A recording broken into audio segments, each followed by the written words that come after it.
Hi అండి. గోధుమ నూకతో బూర్లు. ఇది పండగల సీజన్‌లో గట్టా ఎక్కువగా మనం ఇవిలా వండుకుంటాము. ఈ బూర్లంటే మా వాళ్ళకి చాలా చాలా ఇష్టము.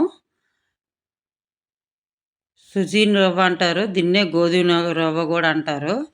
చాలా స్వీట్‌గా, టేస్ట్‌గా ఉంటది. ఇది ఎలా ప్రిపేర్ చేయాలని చూసేద్దాం రండి. ఇప్పుడు ఒక గ్లాసు బియ్యం తీసేసుకున్నాను. ఒక 6 గంటల వరకు నానబెట్టేసుకోవాలి ఈ బియ్యం.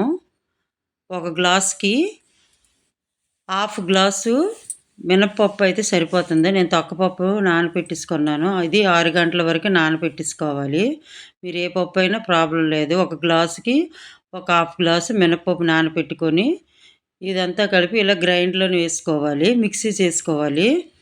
ఈ బియ్యమును, పప్పుని కలిపి ఇలాగా చూసారా ఎంత మెత్తగా మనం ఇలాగ చేసేసుకోవాలి. ఏసుకొని ఒక బౌల్ తీసుకొని, ఆ బౌల్‌లోనేసేసుకోవాలి.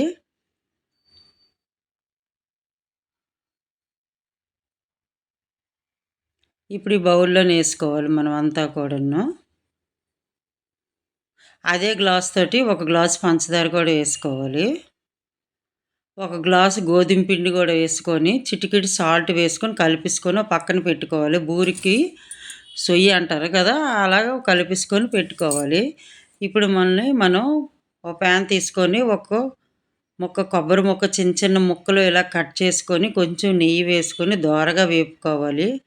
మీకు లేదు మిక్సీ పౌడర్‌లా చేసుకున్న ప్రాబ్లమ్ లేదు. నాకిలా ముక్కల్లా చేసుకొని బాగా నెయ్యిలో కలిపేసి పెట్టేశాను. ఇప్పుడు 2 గ్లాసులు హాఫ్ కేజీ సుజీని తీసుకున్నాను గోధుమ నూక. 2 గ్లాసులన్నర వచ్చింది. మీరిలాగా కొంచెం నెయ్యి వేసుకొని దోరగా వేపుకోవాలి.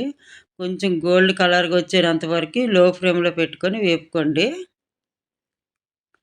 అదే గ్లాస్ తోటి ఒక గ్లాసుకి 2 గ్లాసులు పంచదార చొప్పున వేసుకోవాలి. హాఫ్ కేజీ గోధుమ నూకకి కేజీ షుగరేసుకోవాలి. కొలతలు కరెక్ట్‌గా చేసుకుంటే మీకు బూరెలు చాలా చాలా బాగా వస్తాయి. కొంచెం ఇలాచీ పౌడర్ కూడా వేసుకోవాలి. వేసుకొని అన్నీ కూడా ముందు మనం కొబ్బరి ముక్కలు వేపుకున్నాం కదా! ఆ కొబ్బరి ముక్కలు కూడా ఇందులో మనం ఇలా వేసేసి కలిపేసుకోవాలి. అన్నీ కలిపి కొంచెం ఒక స్పూన్ నెయ్యి వేయండి. నెయ్యి వేసి అన్నీ కలిపేసుకుంటే చాలా బావుంటది.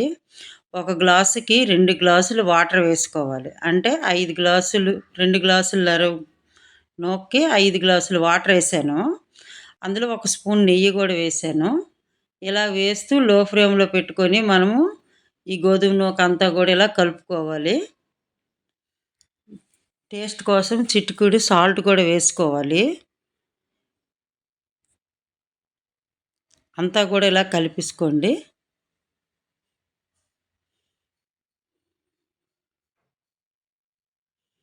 ఇప్పుడు మనకి దగ్గర పడిపోయింది కదా! నెయ్యి కొంచెం వేడి చేసి, నెయ్యి లేకపోయినా వేడి నూనె కూడైనా ఇలాగ ఒక గరిటేసేసుకొని పైన అంతా కూడా కలిపేసి చల్లారి పెట్టేసుకోవాలి మనము.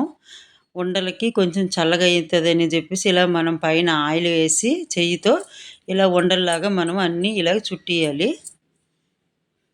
ఇలా చుట్టేసుకోవాలి ఆరిన తర్వాత.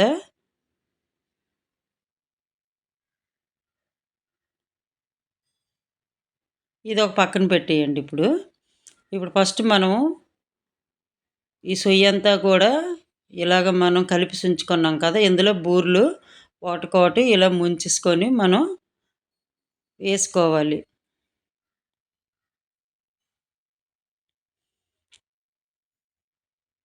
ఇలా ఈ బూరెలు చాలా టేస్ట్‌గా ఉంటాయి. రుబ్బుతో పైన తొరంతా చాలా చాలా టేస్ట్‌గా ఉంటది. ఇది చూసి మీరు కూడా ట్రై చేయండి.